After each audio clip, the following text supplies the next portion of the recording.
Hoy 2 de abril celebramos a San Francisco de Paula, fundador, año 1508. Nació en un pueblecito llamado Paula, en Italia, en 1416.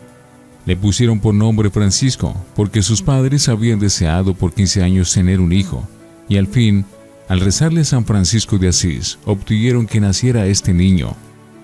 Cuando tenía unos pocos años, se enfermó gravemente de los ojos. Se encomendó junto con sus padres a San Francisco, y este santo le obtuvo de Dios la curación. En acción de gracias se fue a los 14 años en peregrinación a Asís, y allí recibió la inspiración de irse de ermitaño solitario a rezar y a hacer penitencia en la soledad de un monte.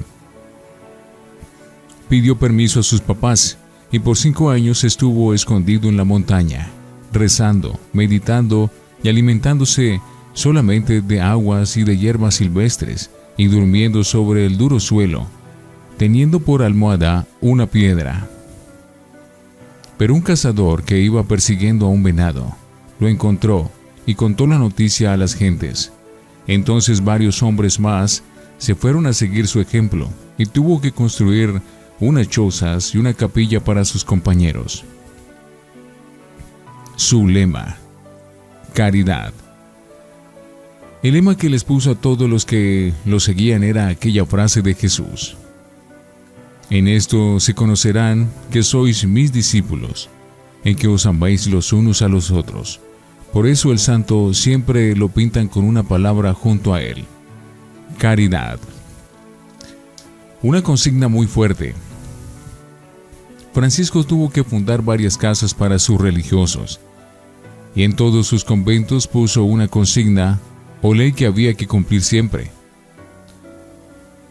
Decía así: Cuaresma perpetua, es decir, en la alimentación hacer las mortificaciones que antiguamente se hacían en Cuaresma, nunca comer carne, ni huevos, ni leche, ni tomar licores, solamente pan, pescado, agua y verduras.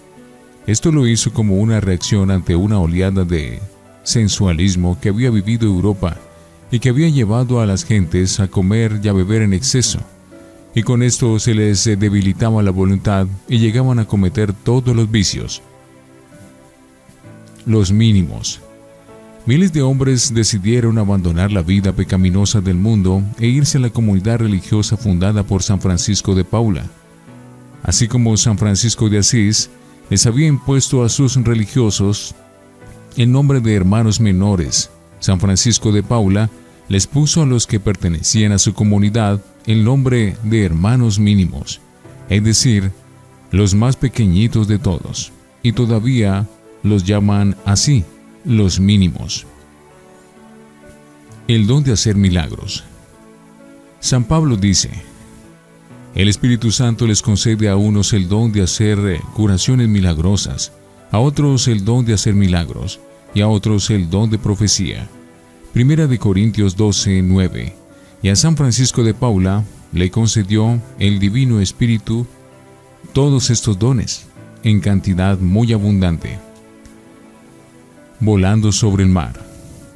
Cuentan que un día tenía que pasar el estrecho de Messina para ir a Sicilia.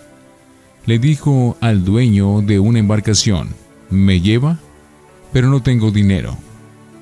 Y el otro le respondió: si no tiene dinero, no lo llevo. Entonces el santo extendió su mano sobre las aguas, lo tomó de un extremo con sus manos para que le sirviera como vela de un barco, y en el otro extremo colocó sus pies, y se fue deslizando suavemente sobre las aguas, ante las miradas emocionadas de todos los presentes, y desapareció en el horizonte, logrando llegar así hasta la isla. En muchos cuadros antiguos los artistas han pintado este prodigio. La brasa que no quema. El sumo pontífice envió un delegado para que averiguara qué tan segura y cierta era la santidad de Francisco. El enviado llegó disfrazado sin decir que era él, pero el santo, al saludarlo, le dijo: lo felicito porque hoy está usted cumpliendo 30 años de ser sacerdote. Es una gran dicha el haber estado tanto tiempo sirviendo al Señor. y luego le fue diciendo un montón de datos que el otro no le había comunicado a nadie. El delegado pontificio le preguntó que si sus religiosos serían capaces de resistir toda la vida a ese reglamento tan severo que les prohibía comer carne, queso, leche, huevos y tomar licores. Y el santo le dijo: con la ayuda de Dios, sí serán capaces. Vea lo que es capaz de resistir quien confía en Dios. Y tomando un carbón encendido, lo tuvo un buen rato sobre la mano y no sufrió ninguna quemadura. El delegado volvió a donde el Papa a decirle que se había encontrado con un santo de verdad, con un gran santo. El reprochador de los tiranos. El Papa Pablo VI dijo en 1977 que San Francisco de Paula era un verdadero modelo para los que tienen que llamarle la atención a los gobernantes que abusan de su poder y malgastan innecesariamente el dinero que deberían emplear en favor de los pobres. ¿Por qué dijo esto el sumo pontífice? Veámoslo con algunos ejemplos.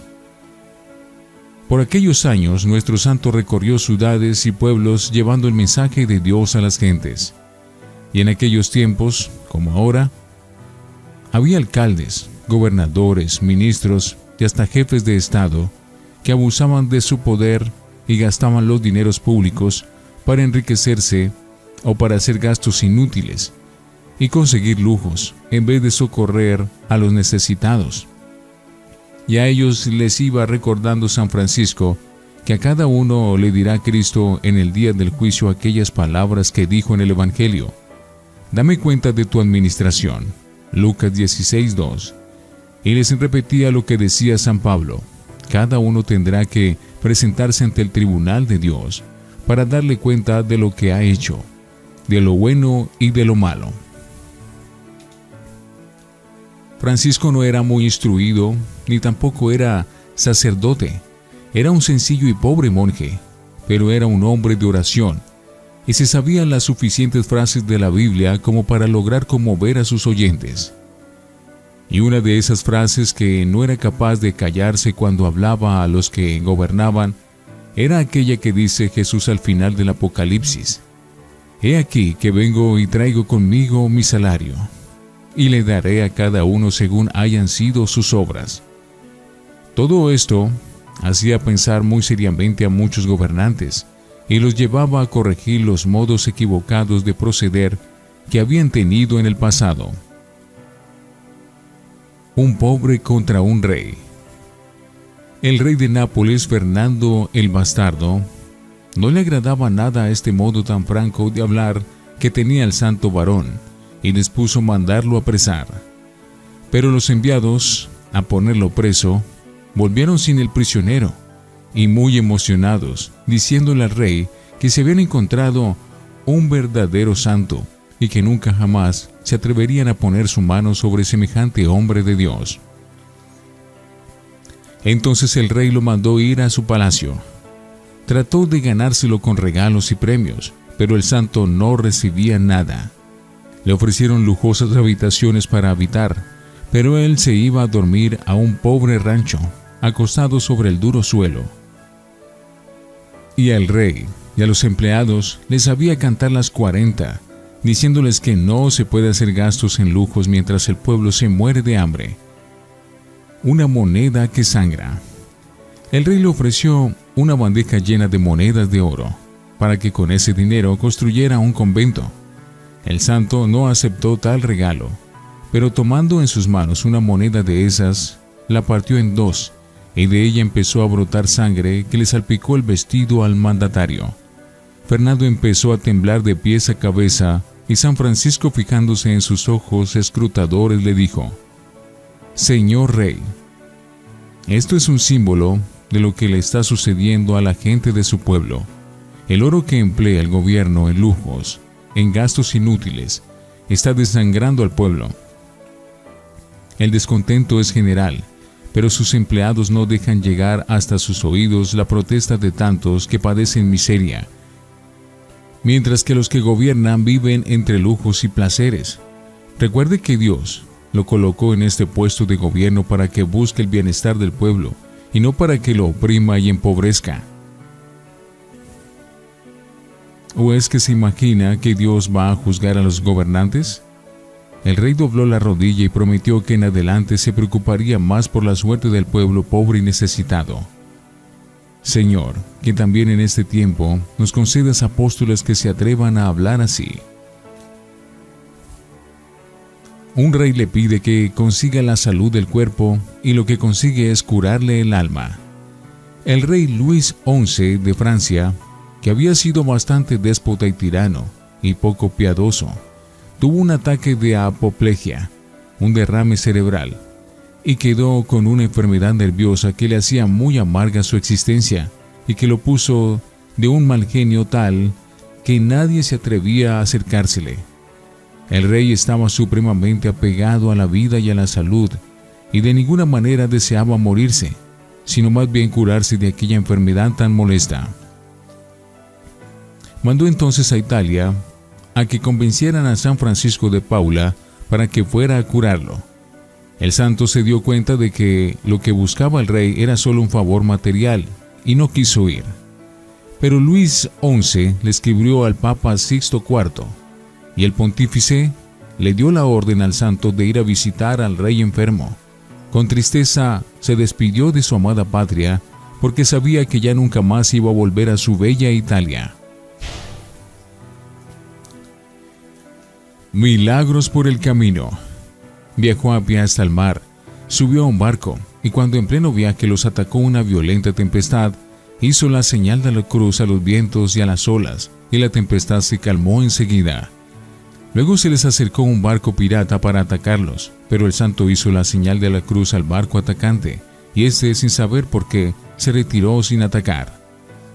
Al llegar a Francia, las gentes se arrodillaban al verlo pasar. El rey prometió darle un paquete de monedas de oro al primero que viniera a contarle que ya el santo había llegado a su palacio. Y el hijo del rey mandó construir una capilla en el sitio en el que por primera vez se sentó con este hombre de Dios. De cómo el rey no obtiene lo que pedía. A los 67 años llega el santo a Francia. El rey lo recibe postrándose ante sus pies y le suplica: Padre mío, obténme de Dios que me devuelva la salud y me conceda unos años más de vida. Pero San Francisco le responde: cada uno, cuando le llega el tiempo fijado por Dios, tiene que disponerse a partir hacia la eternidad, aunque sea un rey muy poderoso. Pero lo que el Señor quiere concederle ahora es la salud de su alma. Y siguieron varios días de charlas muy afectuosas e íntimas entre el enfermo agonizante y el santo de Dios. Luis XI no consiguió la salud de su cuerpo, pero sí su conversión y la salud de su alma. El hombre de Dios le repetía: no he pedido a Dios que le conceda sanarse del cuerpo, sino que le sane su alma. Usted ama mucho la vida en esta tierra, y yo le pido al Señor que le conceda la vida eterna en el cielo. La enfermedad de su cuerpo ya no encuentra medicinas que la curen, pero su alma sí está siendo sanada. Y así, pocas semanas después, aquel rey, que había sido de los menos fervorosos de su época, murió muchísimo más cristianamente de lo que había vivido. Es que tuvo la suerte incomparable de ser asistido por un santo en su última enfermedad. Favor que ojalá nos conceda Dios a muchos de nosotros. Y el rey quedó tan agradecido que nombró a Francisco de Paula como director espiritual de su hijo, el futuro Carlos VIII, rey de Francia. Nuestro santo tuvo que quedarse por el resto de su vida, sus últimos 24 años misionando en Francia, y allí consiguió muchísimas vocaciones para su comunidad de religiosos y convirtió multitud de pecadores. El Viernes Santo, 2 de abril de 1507, después de hacer que leyeran la pasión de Jesucristo según el Evangelio de San Juan, se quedó plácidamente dormido con el sueño de la muerte y pasó la eternidad a recibir el premio de sus virtudes. El pueblo empezó inmediatamente a proclamarlo como santo, y los milagros empezaron a sucederse por montones. 12 años después de su muerte, fue proclamado santo por el sumo pontífice León X, en 1519.